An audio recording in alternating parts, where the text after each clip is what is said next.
This is Kate Swoboda, creator of YourCourageousLife.com, director of the Courageous Living Coach certification at TeamCLCC.com, and author of the book, The Courage Habit, which is available at booksellers and at Amazon.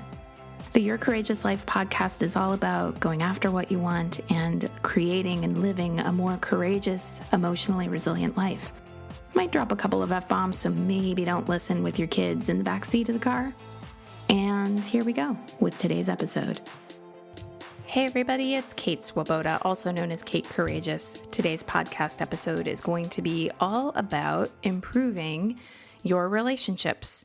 I'm going to speak in terms of the lens of improving a marriage, but I think a lot of what I'm talking about can really apply to any relationship. So especially if you're quarantining right now, because I'm recording this during the COVID-19 challenge that our world is facing. Challenge not in a great Instagram challenge kind of way, but challenge as in these are challenging times.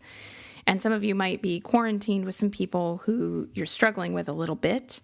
Some of you might be coming to realize that as stress is heightened and people are worried about things, that there is some friction in your relationships that maybe was not there before. And I know that that gets tricky too. So that's what I'm talking about today.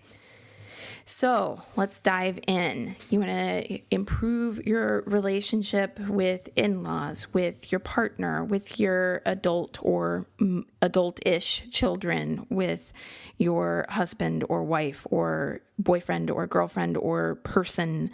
You want to improve a relationship with a coworker. A lot of these things that I'll talk about today will apply. I'll give just a little bit of background about my lens on any of this, which is that finding my way to couples counseling quite by accident was probably one of the more embarrassing things that's ever happened in my life, but also has been the most rewarding. And what I mean by that is that when I was a little more than a year into my relationship and my then boyfriend, now husband, Andy, approached me and said, so some other dudes on my men's team have suggested this couples counselor guy, Matthew. I was mortified. I mean, my husband is on this men's team and it's suddenly like, oh, okay, so he's talking to the dudes about the problems in the relationship, which now I see as like, that's a really good thing. But at the time, it was very like, okay, other people know my business. Other people know that maybe in that argument, I didn't fight fair. I got a pot shot in, and that's embarrassing. Oh, and they're recommending couples counseling. At the time, to me, couples counseling was this thing that like you only did when the shit had really hit the fan in your relationship. Like somebody was cheating, there was like drug addiction, you're on the brink of divorce, and I'm sitting here going, okay, so I'm not even married to this dude, and he's talking about going to a couples counselor. So this is, my whole lens on this was, this is not good. But as you can imagine, it has turned out to be truly one of the best things that I've ever done in my life. And now the work that my husband and I have done really bears out. And it's kind of a funny thing because the Matthew, who I refer to as my personal coach in other podcast episodes, originally he was our couples counselor. So a lot of the learning that I've done through couples counseling is something that I see as applicable in any relationship and improving in any relationship. And there were a couple of ground rules that I remember Matthew setting when we first began working together. And one was that each partner in the relationship was 100% responsible for things like how they showed up. So there was no like finger pointing, it's their fault, it's more their fault than it is my fault. It's really, as he would phrase it, is your side of the street clean? So yeah, you know, there are going to be times where people don't fight fair, they get a pot shot in, and then it's how did you show up in that interaction?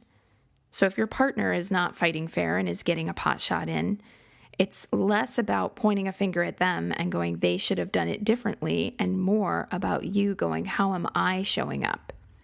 This is not, by the way, some kind of bypassy shit around disrespect in relationships, okay? Like, I'm talking about everything today with a general assumption that everyone understands, although now I'm of course wanting to make sure I clarify it.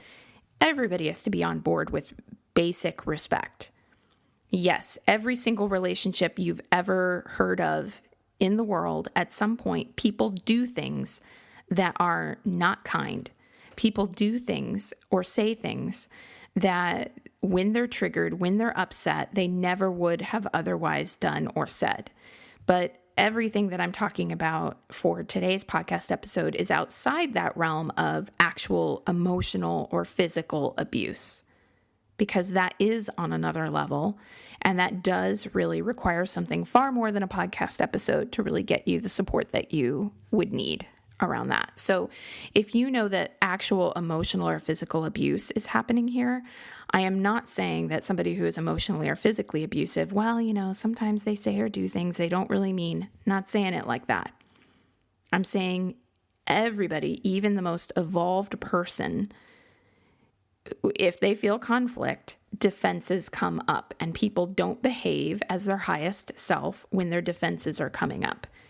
And that's as true of you as it is of anyone else. So, speaking to basically healthy partnerships or unions where people have conflict and disagree, which was the case with my husband and I, where it was a basically healthy union in a lot of different ways. And then the two of us had patterns when we were in conflict that were playing out that really, as we discovered through couples counseling, were not ours. So basic ground rules of respect. Everybody has to be on board with some level of basic ground rules of respect. This is not about how to try to get somebody who's being abusive to stop being abusive. When it gets to the point where someone's abusive, there's a lot more going on there that needs attention, that needs therapeutic intervention, and especially if things are endangering your physical safety, please call someone, get help. You deserve to get help. I do not care what inflammatory thing you think you said that set someone off before they hit you. Like you need help if somebody is actually harming you. And I really want to make sure that that's very clear. And the most courageous thing you might do will be deciding, okay, no more. I have to step away from this, and this person has to get control of their behavior. So that having been said, let's talk a little bit about everything coming through the filter of your own conditioning and projections.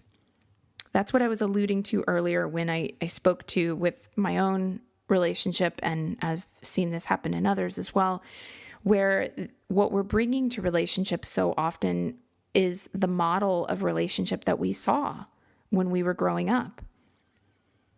I remember a really pivotal counseling session that we had where Matthew asked both myself and Andy about what marriage meant to us, what we had seen modeled for us. And it was really interesting to hear his response to that question, because what marriage meant to him based on what he saw modeled with his parents was so different than what marriage meant to me based on what I had seen modeled with my parents. And so it was through that line of questioning that something clicked, and I really realized, so this is what's going on here. There's actually this way in which I think I'm showing up in my relationship with my partner as this completely autonomous individual, making decisions based on the data points that I have right in front of me, the things he is saying and doing right here and right now. But actually, I'm filtering a lot of it through the lens of who I think he's supposed to be, and who I think he's supposed to be, or how he's supposed to react or respond or say or do or whatever, is based on that prior conditioning of who I think partners are supposed to be. To some extent, who I think men are supposed to be. And what's more, he was doing the same thing with me. His conception of who I was being and his filter on it and the things that were irking him or the things that he wanted to be different about me were not completely based on him showing up in the present with the data points that he was given. His baggage, his old conditioning, and his expectations of how people are supposed to react and be was also based on that. So let's get down into this a little bit, all right? Consider someone you're in conflict with. Could be an in-law, could be a coworker, could be your partner, could be a husband, wife, your committed person, could be in a polyamory situation. However it is for you that you're relating to someone, you're in conflict with them. What did they do wrong in your estimation? And then, what do you feel they should have done differently in your estimation? And then, just check in with yourself. Is there any part of you that feels they should have handled that thing differently based on past relationships you had, based on the model for relationship that you grew up with? Are you bringing anything from your past conditioning, your past experiences? Are you bringing anything from your past into how you think that this person should do relationship with you right now? You're not bad or wrong if you are. It's just what people do. It's also just really helpful if we understand, oh yeah, that's what I'm doing here. I'm not actually seeing this person across the dining room table from me as who they are. I'm seeing them as who I want them to be. I'm seeing them through the lens of disappointment that they should be different somehow. Contemplate that for just a moment. Who is this person really, outside of your interpretations of who they should be or how they should act? Who is this person really that you're feeling conflict with?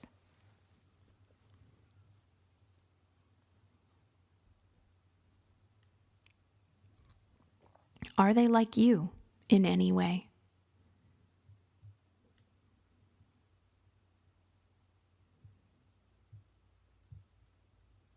And under the right circumstances, can you conceive of how you might behave like them? If you had had their upbringing, if you had had their past relationships, if you had had their past conditioning, do you see how you potentially would have ended up doing all the same things that they are doing that happen to be bothering you right now?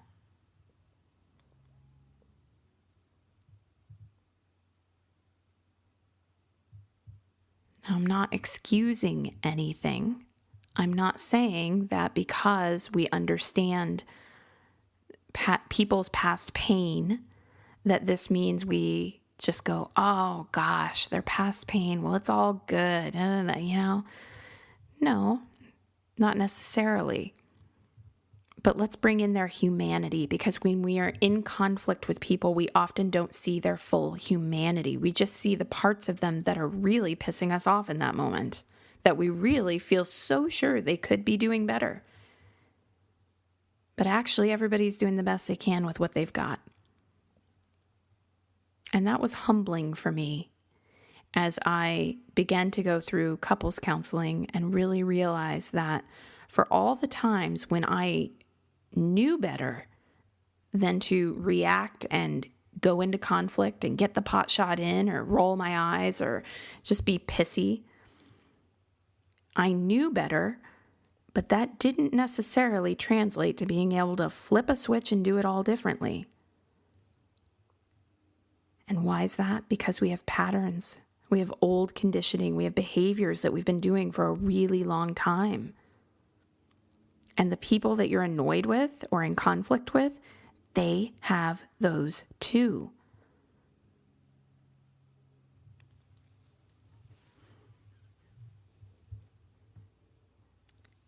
Another thing that can help with this is to really consider seeing this person as their inner child self, that little kid self.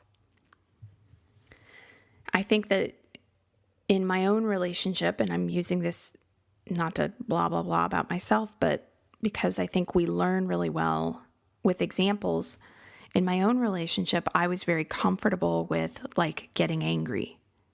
Like anger was just, because that was the model of relationship I grew up with. My husband did not like conflict, did not like anger.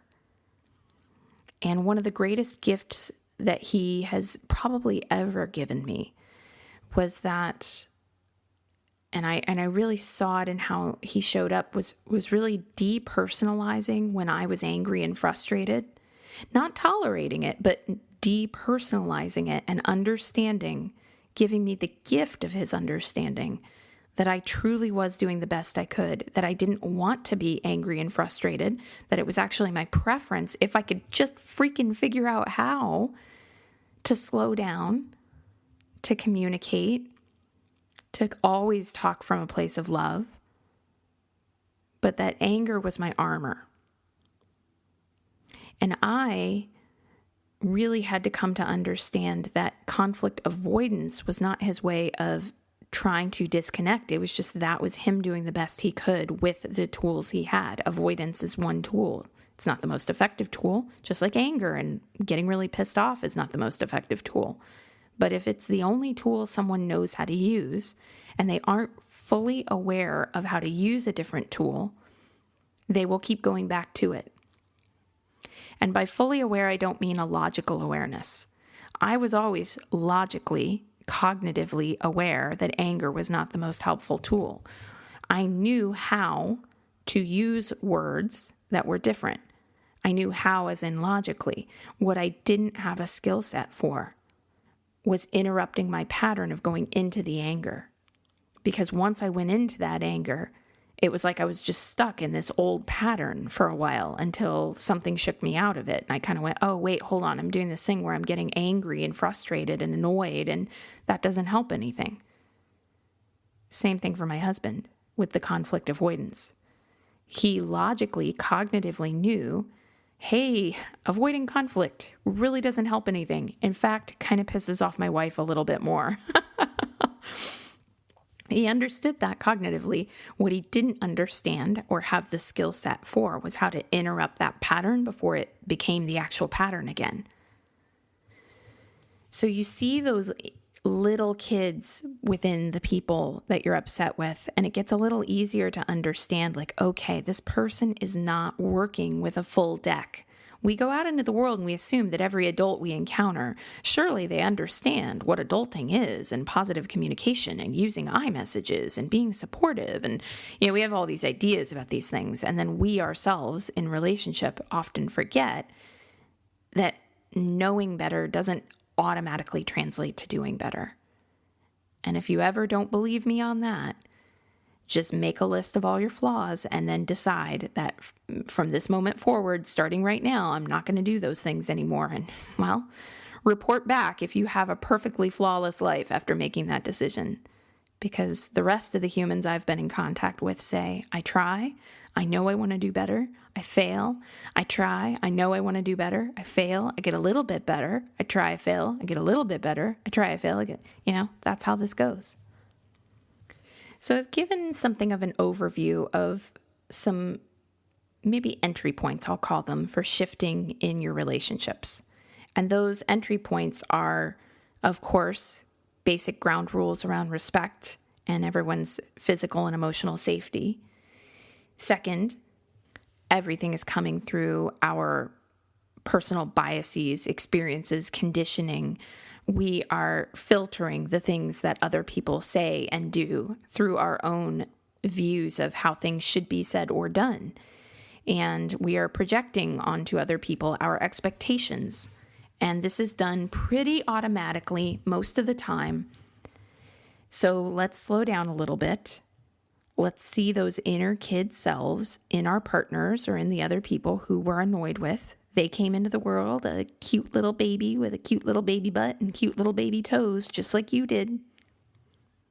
And they are human, and they are doing the best they can with the tools they have. And some people don't have a lot of tools.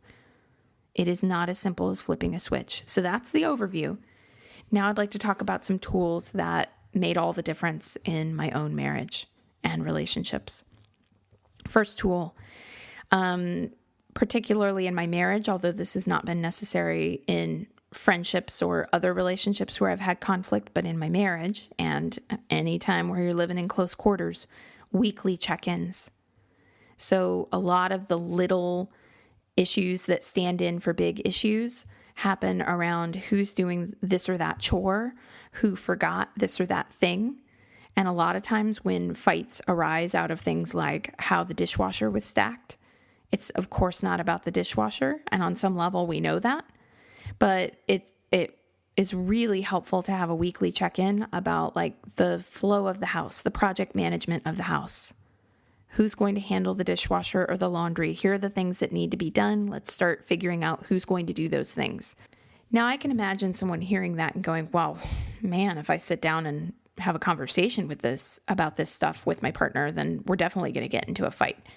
Well, here's my thought on that. Far better, if a conflict is going to happen, for it to happen with you and your partner coming to sit down at a table and everybody aware and conscious going, hey, we're going to sit down and talk about chores. Historically, that's a place where we fight.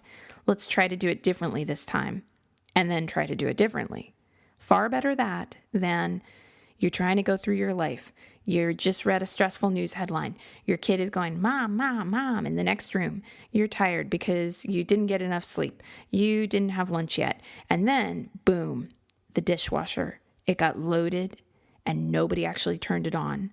There are no spoons left. There are no forks left. There's nothing clean that you can eat your lunch, this late lunch you've been waiting for with.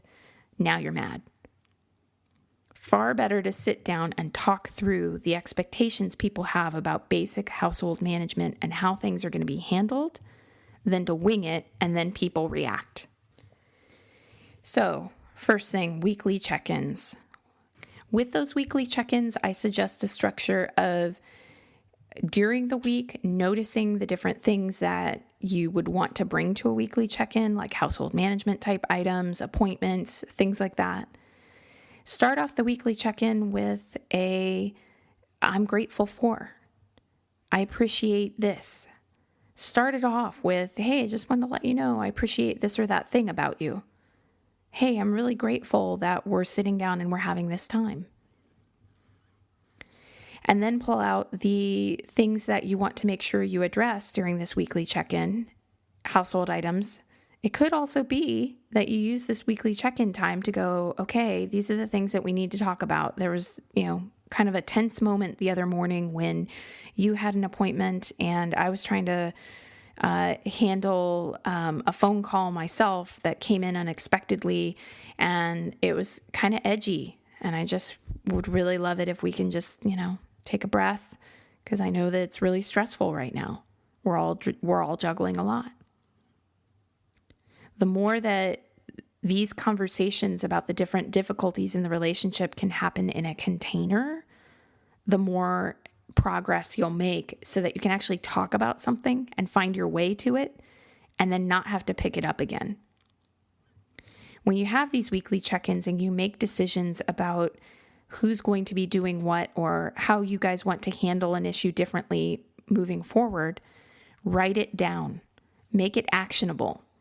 Okay, Tuesdays and Thursdays, I do the dishwasher. Mondays and Wednesdays, you do the dishwasher. Friday, Saturday, Sunday, we let the dishes pile up. I don't know, whatever your agreement is. Or I notice that we keep getting into arguments about who's going to watch the kids when both of us have an appointment and we're both working from home. What do we want to do about that? Well, maybe the action item is we're going to create a Google Calendar and make sure we share it with each other. Maybe the action item is putting stuff on the calendar. Maybe the action item is the kids just watch more TV when we both have an appointment and c'est la vie. This is life. Sometimes you got to do what you got to do to get through whatever you're getting through. But write it down so that there's a clear understanding from everybody about how things will be different moving forward or what each person is in charge of. Now, when these ideas were first presented to me, I vaguely remember saying something like, very sarcastic, like, oh, okay, so my relationship is now a contract negotiation. It just was like, what? Like weekly check-ins, and we're writing shit down and like confirming it with one another. Like at one point we were doing this thing of like, okay, after we wrote it down, then we were like, all right, so I just want to make sure before we close out this check-in, you are doing this and I'm doing it. And it's just like, for crying out loud. And at the time, it did seem too prescriptive. But I would say to any of you what Matthew, our counselor, said to us, which is, if you have a better system, I support that. So if your relationship is looking great and you have a better system that is helping you to sort out the different things that everybody's in charge of, you do you. You don't have to do any of this. And you're the one, each of us in our relationships, we are in charge of the stories that we make up. And hey, I was the one who was making up the story. Oh, this is treating a relationship like a contract negotiation. Yuck. That's a story that I'm in charge of that I don't have to have, because there's another story that's possible, which is, oh yeah, it definitely releases a hell of a lot of stress to have a weekly check-in and just get these things sorted out than it does to try to deal with them throughout the week. Things build up. We're arguing. That's not fun. Who wants that? So a weekly check-in of some kind, I think, is a game changer, and I highly recommend it. And if a weekly check-in feels like too much, you could make it a monthly check-in. You could also do one big check-in where you sort out some of these things and then just see how often you need check-ins. So there are a gazillion ways that you can do this. The point is, have some way of doing it. The last thing that I will leave you with for thinking about how to improve your marriage, your relationships, etc., is this. Your integrity is your job. So who do you want to be? Do you want to be someone who walks the world with integrity? And if you do, are you walking with integrity in your relationships? We're not monitoring their integrity. That's actually not your business. Your integrity is your business. My integrity is my business. And their integrity is their business. Do you want to be someone who walks the world with integrity? And if you do, is that showing up? Is that reflected in your words? Are you speaking to this person with words of integrity? Respect, compassion, kindness, straightforward, not passive-aggressive, not name-calling, not subtle put-downs. If you want to be someone who walks the world with integrity, are you walking with integrity? Is it reflected in your energy? Yes, your energy, because your energy walks 10 feet in front of you into any room. Your energy walks in front of you. So you can use all the right words to try to orchestrate it that way, but if you are quietly judging someone, all the I statements in the world won't save you. So what's your energy? Because if you're judging someone, even if you're smiling at them, people aren't stupid. They can figure that out. If you want to walk the world with integrity, if that's who you are, someone who is aligned with integrity in your life, is that reflected in your actions? Do you do what you say you'll do? Do you make commitments and then follow through on those commitments? Do you avoid making commitments? Do you wiggle out? Do you always have a reason for why you couldn't do the thing you said you were going to do? Do you regularly express love, care, concern, gratitude, compassion?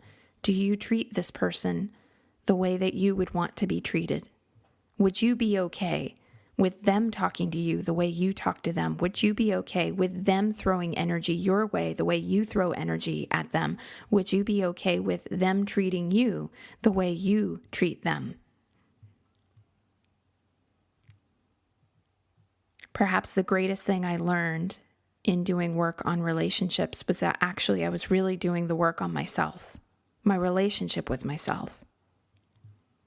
That if I wanted to be someone I was proud of, if I wanted to look in the mirror and not feel ashamed of myself and my behavior, I was going to have to do some things differently. It wasn't really about my partner so much as it was about me being able to look my own face in the mirror and know that I had done my best with the tools that I have.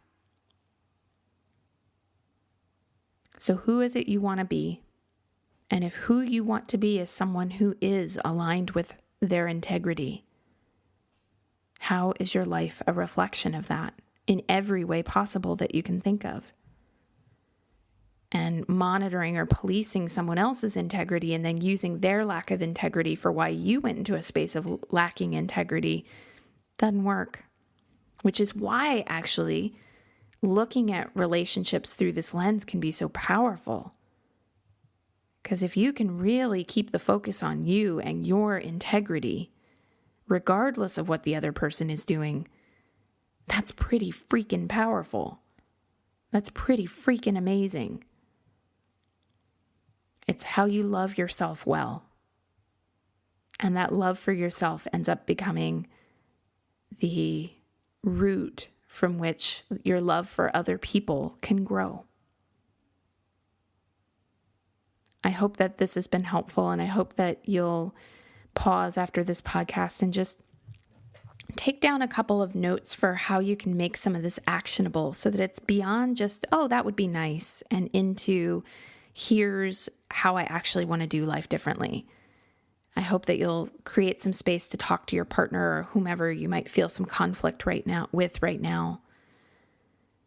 And it's my deepest hope that wherever you are, that you love yourself well, that you bring integrity to your life because you deserve that love, that self-love, and the benefit of that integrity. You get to step into more of you, and relationships are just one vehicle for how that can happen. All right, that's today's podcast. Thank you so much for listening to today's episode. You know you can continue the work and the fun if you want to. Head on over to yourcourageouslife.com/begin and become a Your Courageous Life subscriber, because as soon as you sign up, you get access to an entire library of worksheets and audios and other bonuses. And of course, you'll be receiving more courage in your inbox. And who wouldn't love that? You can learn more about the Courageous Living Coach certification at teamclcc.com. You can get the Courage Habit at your local bookseller, on Amazon, wherever you like. We can even connect on social media. I'm on Facebook at Your Courageous Life. So look for facebook.com/Your Courageous Life. And I'm on Instagram as Kate Courageous. And I'd love to connect with you on Instagram. So here's to you, using these courageous tools in your life and creating a real ripple effect of good. And again, thanks so much for listening. I love it that you're here.